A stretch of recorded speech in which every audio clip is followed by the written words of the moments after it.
Luke 21. As Jesus looked up, he saw the rich putting their gifts into the temple treasury. He also saw a poor widow put in 2 very small copper coins. Truly I tell you, he said, this poor widow has put in more than all the others. All these people gave their gifts out of their wealth, but she, out of her poverty, put in all she had to live on. Some of his disciples were remarking about how the temple was adorned with beautiful stones and with gifts dedicated to God. But Jesus said, as for what you see here, the time will come when not one stone will be left on another. Every one of them will be thrown down. Teacher, they asked, when will these things happen? And what will be the sign that they are about to take place?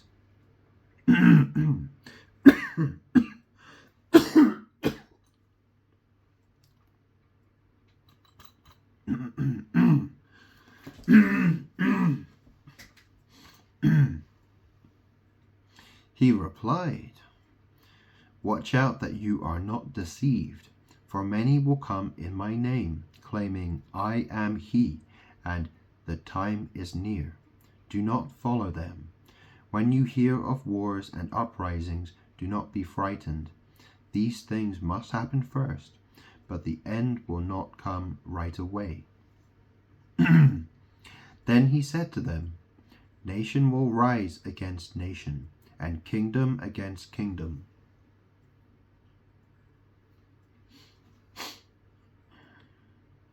There will be great earthquakes, famines, and pestilences in various places, and fearful events and great signs from heaven. But before all this, they will seize you and persecute you.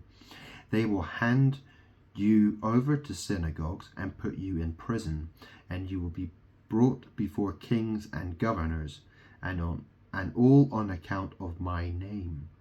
And so you will bear testimony to me.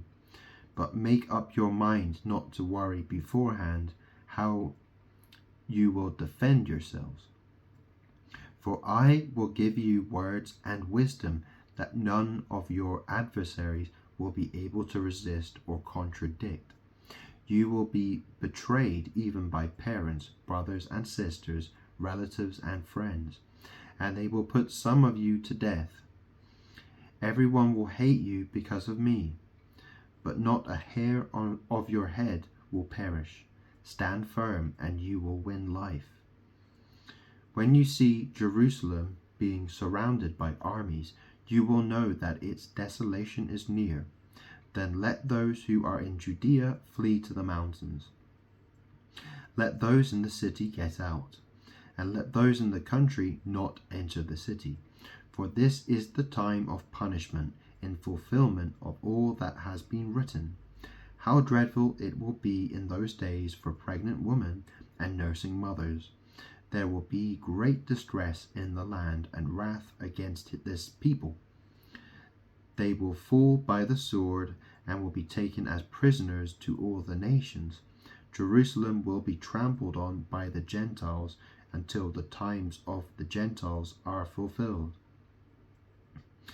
There will be signs in the sun, moon, and stars. On the earth, nations will be in anguish and perplexity at the roaring and tossing of the sea. People will faint from terror, apprehensive of what is coming on the world, for the heavenly bodies will be shaken. At that time, they will see the Son of Man coming in a cloud with power and great glory. When these things begin to take place, stand up and lift up your heads, because your redemption is drawing near. He told them this parable. Look at the fig tree and all the trees. When they sprout leaves, you can see for yourselves and know that summer is near. Even so, when you see these things happening, you know that the kingdom of God is near. Truly, I tell you, this generation will certainly not pass away until all these things have happened. Heaven and earth will pass away, but my words will never pass away. Be careful, or your hearts will be weighed down with carousing, drunkenness, and the anxieties of life, and that day will close on you suddenly like a trap. For it will come on all those who live on the face of the whole earth. Be always on the watch, and pray that you may be able to escape all that is about to happen, and that you may be able to stand before the Son of Man. Each day Jesus was teaching at the temple, and each evening he went out to spend the night on the hill called the Mount of Olives, and all the people came early in the morning to hear him at the temple.